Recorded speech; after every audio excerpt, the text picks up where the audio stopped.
Be sure to share, like, subscribe, and comment down below.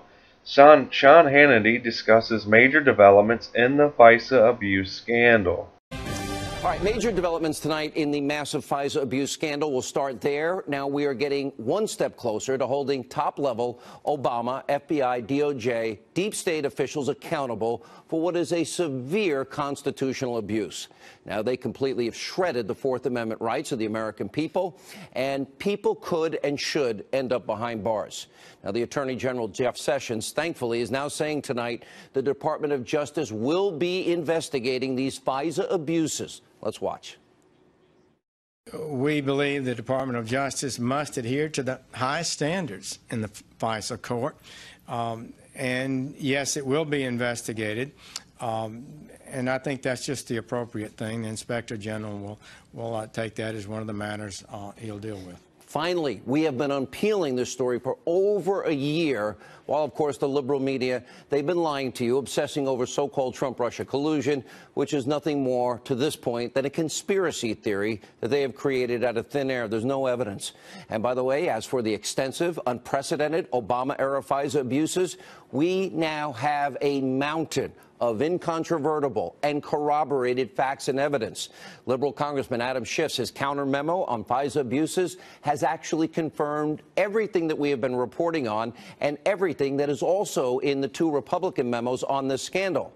Now, that's why the mainstream media has completely been ignoring what is inside the Schiff memo. It doesn't fit their narrative, and more importantly, it doesn't damage President Trump, which, of course, is their ultimate goal. Here's everything that the Schiff memo corroborates from the Nunes and Grassley-Graham memos. This completely unverified, Clinton bought and paid for dossier that used Russian government sources made up, in fact, a large part of that FISA application to surveil Trump campaign associate Carter Page. Adam Schiff actually writes that a section of the FISA application references parts of the phony dossier about Carter Page meeting with Russians in Moscow in June of 2016. Page, by the way, is denying these lies and that they've never been proven true. I think Mueller would have arrested him by now, or at least charged him. Now, remember, the Grassley and Graham memo said that the Russian dossier made up the bulk of this FISA application. Now, Schiff didn't say that, but yeah, he admits the dossier was used. And the Schiff memo also corroborates that, in fact, the FBI and the DOJ lied and purposely and maliciously misled a FISA judge about Clinton and the DNC paying over $12 million for the Russian dossier of unverified lies and propaganda. Can you believe this is happening in our country? Now, Schiff's memo actually quotes a part of the FISA application about the dossier having political motivations. But here's the thing. The application never bothered to mention that it was Hillary or the DNC that paid for that dossier. The FBI knew this, but they purposely hid it from the FISA judge, not rank-and-file FBI, that higher echelon that we talk about. They used it to get a warrant to spy on the Trump campaign. Here's another key point that the Schiff memo confirms, that the FISA application, yeah, they did mention a Yahoo News article by Michael Isikoff that he wrote about Carter Page. Schiff, however, lied about the fact that the judge was never made aware that the source for the Yahoo article was Christopher Steele. Now, the Republican memos, they actually detailed how this is a major problem because that means that the information was never verified by two independent sources since Steele was the only source. So those are points that the Schiff memo actually confirms. And here are the key facts that the Schiff memo flat out lies about. The congressman claims that the Trump campaign was never spied on. That is a lie, 100% false, and here's why. When the federal government granted a FISA warrant, that gives them access to every one of Carter Page's old emails, old text messages, and they know every phone call he made, which could date back to when he was with the Trump campaign. Now, Schiff claims that former Deputy FBI Director Andrew McCabe, that he never testified, that without the dossier, they never would have been a FISA warrant application. But the Schiff memo never offers any proof, which likely means it doesn't exist, and my sources confirm that, in fact, McCabe said that. And Schiff does admit that Steele was fired by the FBI for these media leaks. But what Schiff doesn't say is that Steele lied to the FBI about his media contacts. And the Schiff memo tries to play up Christopher Steele's credibility by saying, well, he's worked with the FBI in the past. Yeah, they just fired him. Here's the problem. Schiff never mentions that Steele was using Russian government sources and that the information was never verified independently by the FBI or the DOJ or by anybody. So it should never have been used for any FISA warrant application at all. And finally, Schiff omits this critical piece of evidence.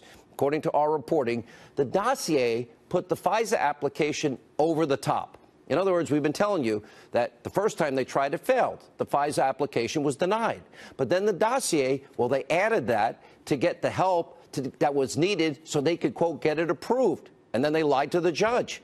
And what it all means is now we have 3 congressional memos that prove a key fact. The FBI lied to a FISA judge about Clinton and the DNC financing the dossier, which was filled with uncorroborated Russian lies, and they did it to spy on the Trump campaign.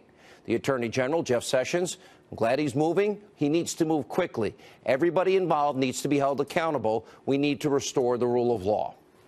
All right, also breaking tonight, we have more news about Broward County and the Sheriff's Department missing countless warning signs about the Florida school shooter and then utterly failing to properly respond to this deadly rampage. Now, this is one huge, massive, giant bureaucratic failure after another in this case. And Broward County Sheriff Scott Israel, well, he's flat out refusing to take any responsibility. Instead, he's blaming pretty much everybody else. According to reports, this is almost unconscionable. 4 of Sheriff Israel's deputies did not enter the building while the school shooting was happening. One deputy, a school resource officer on the scene, his name is Scott Peterson, he was armed with a gun and a bulletproof vest. He took up a position outside the building while the shooting was taking place. One student described Peterson as standing still as he heard shot after shot being fired. Now, Peterson's defending his actions and ended up resigning. And what we're now learning is that the first member of law enforcement to enter the school, they were actually from the Coral Springs Police Department. Those officers rushed right in. Broward County deputies, they took up a defensive posture and position outside. And also new tonight, Fox News reporting the Broward County Sheriff's Department also prevented the EMTs from entering the school. And there are questions about, well, you know, would it be proper protocol? Students and teachers were shot and dying and bleeding. Now, sources are telling our own Laura Ingram that Broward County Sheriff deputies, they were told not to go into the school unless their body cameras were turned on, even though those deputies apparently didn't even have them. And Sarah Carter, breaking news tonight, reporting that under Sheriff Scott Israel's leadership, well, apparently there have been at least 40 investigations into that department and misconduct. We did reach out to the sheriff's office for comment on Sarah's story. We haven't heard back. This is all one huge, massive, giant blunder after another while students and teachers were being slaughtered inside the school. And sadly, that's just part of the story. We know the FBI was alerted not once but twice about Nicholas Cruz and his sinister intentions, including weeks before the massacre. One unidentified woman told authorities that she feared Cruz would, quote, get into a school and just shoot the place up. The Naples Daily News reported that Broward County Sheriff's Office received 18 specific warning calls about Nicholas Cruz since 2008. And law enforcement, imagine this, visited this kid's home a whopping 39 times in a 7-year period. And we also know Cruz raised all kinds of red flags at school. He wasn't allowed to wear a backpack because of security concerns. And he was ultimately expelled because of his behavior. And, of course, he posted all these disturbing images on social media. Warning signs missed at every single level here. Now, people did the right thing. They saw something. They said something. They alerted authorities. These authorities dropped the ball on a level I can't even comprehend. They didn't do their jobs. They failed this community in Florida. And these officials need to be owning up to their mistakes so it never happens again. And we can fix the problems in the system, prevent future massacres. But that's not the case. You've heard people like Broward County Sheriff Scott Israel. He's refusing to own up to his failures. He won't answer key questions. He pats himself on the back and has a general overall lack of sympathy. Watch this. When did you find out that Deputy Peterson had not gone into the building? How soon after the shooting did you know that? Not for days. How many days? Investigators looked. I'm not sure. You didn't look at the video? 1 week after the shooting, you hadn't looked at the video yet?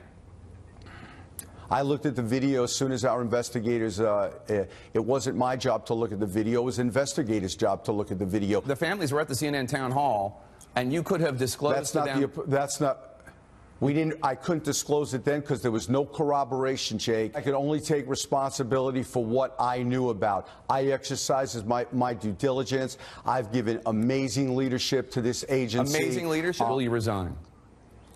It was a shame. No, of course I won't resign. Do you think that if the Broward Sheriff's Office had done things differently, this shooting might not have happened? Listen, if ifs and buts were candy and nuts, O.J. Simpson would still be in the record books. Obviously, the sheriff is in denial, out of touch with reality. It is why people are now calling on him to resign. Instead of doing everything that we just showed you, Sheriff Israel, he should be apologizing to the victims' families and correcting the issues that didn't stop this mass shooting and his deputies going into that building. Sheriff Israel doesn't appear to be interested in doing any of this. In fact, last week he said that he might not even release the footage showing Deputy Scott Peterson failing to enter the building. Listen to what he says. We're not going to disclose the video at this time, and we may never disclose the video, depending on the prosecution and the criminal case. But what I saw was a deputy arrive at the west side of Building 12, take up a position, and he never went in. Unbelievable. Whatever footage the sheriff has, it should be released to the public. The American people, all of you, and the people of Florida and these families deserve to see it if they want to see it. Now, Sheriff Israel needs to stop trying to save his job, focus on protecting this community that he's supposed to be serving. Be sure to share, like, subscribe, and comment down below, and tell me how you feel about this report. But other than that, I hope you guys have a great day. Let's make America great again. Peace.